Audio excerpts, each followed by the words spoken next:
رات 12:07 لاہور گلبرگ کا پوش علاقہ، اندھیری رات کی خاموشی کو پولیس کی گاڑیوں کی آوازیں چیر رہی تھیں۔ بنگلے کے باہر ہجوم جمع تھا۔ سفید شلوار قمیض پہنے ایک بوڑھا ملازم کپ کپاتے ہاتھوں سے دروازہ کھول رہا تھا۔ اندر چلیں سر، جج صاحب۔ وہ ایس پی زہیب نے سر کو ہلایا اور آہستہ قدموں سے اندر داخل ہوا۔ ڈرائنگ روم کی پرتعیش خاموشی میں صرف گھڑی کی ٹک ٹک سنائی دے رہی تھی۔ مرکز میں ایک بلیک لیدر کا صوفہ اور اس پر بیٹھا جج ارشد قریشی، خاموش، ساکت اور مردہ حالت میں۔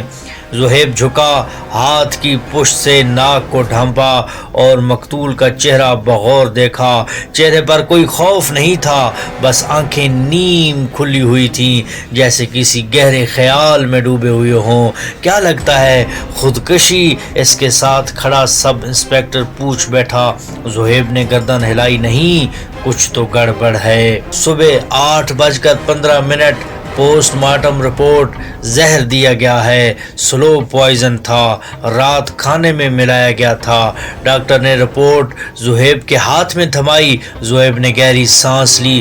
مطلب کسی نے گھر میں ہی دیا ہے۔ دوپہر 2:30 پر مقتول کی بیٹی فریحہ سے ملاقات ہوئی۔ ڈاکٹر فریحہ قریشی آنکھوں میں نمی لیے باپ کے بارے میں بات کر رہی تھی۔ وہ بہت خاموش ہو گئے تھے۔ زہیب صاحب، پچھلے کچھ دنوں سے کیا کسی کا نام لیا یا کوئی خطرہ محسوس ہوا؟ نہیں، بس ایک بار کہنے لگے تھے کچھ فیصلے بہت مہنگے پڑ سکتے ہیں۔ زہیب نے سوالیہ انداز میں دیکھا۔ فیصلے؟ جی، ایک پرانا کیس تھا بالی گجر کا، کہ جس کے بیٹے کے خلاف ابا نے سزا دی تھی۔ بالی گجر، ایک ایسا نام جس کا سایہ ہر بڑی سازش میں ہوتا ہے مگر کبھی ہاتھ نہیں آتا۔ رات 11:10 جج کی اسٹڈی روم میں زہیب ایک ایک چیز کو کھول کر دیکھ رہا تھا۔ کتابوں کے درمیان ایک چھوٹی سی ڈائری ملی، سیاہ جلد، بغیر نام کے۔ ڈائری کے پچھلے صفحے پر صرف ایک جملہ لکھا تھا، جو خاموش ہے وہی سب سے خطرناک ہے۔ اگلے صفحے پر کچھ کوڈز، کچھ تاریخیں اور چند نام لکھے تھے۔ زہیب کی آنکھیں پھیل گئیں۔ آخری جملہ شاید اس کے لیے لکھا گیا تھا۔ اگلی صبح میڈیا میں خبر، جج ارشد قریشی کی موت، پراسرار زہر، پولیس نے خودکشی کو مسترد کر دیا۔ بالی گجر نے ایک رسمی بیان جاری کیا، جج صاحب میرے بہت پیارے دوست تھے، ان کی موت قومی نقصان ہے۔ زہیب ٹی وی بند کرتا ہے اور فون کان سے لگاتا ہے۔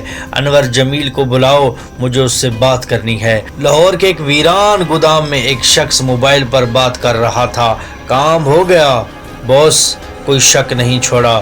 دوسری طرف صرف ایک سرد آواز آئی، کام ختم نہیں ہوا، زہیب علی زندہ ہے۔ راشد نے سگریٹ پھینکا اور اندھیرے میں غائب ہو گیا۔ یہ کہانی ابھی جاری ہے۔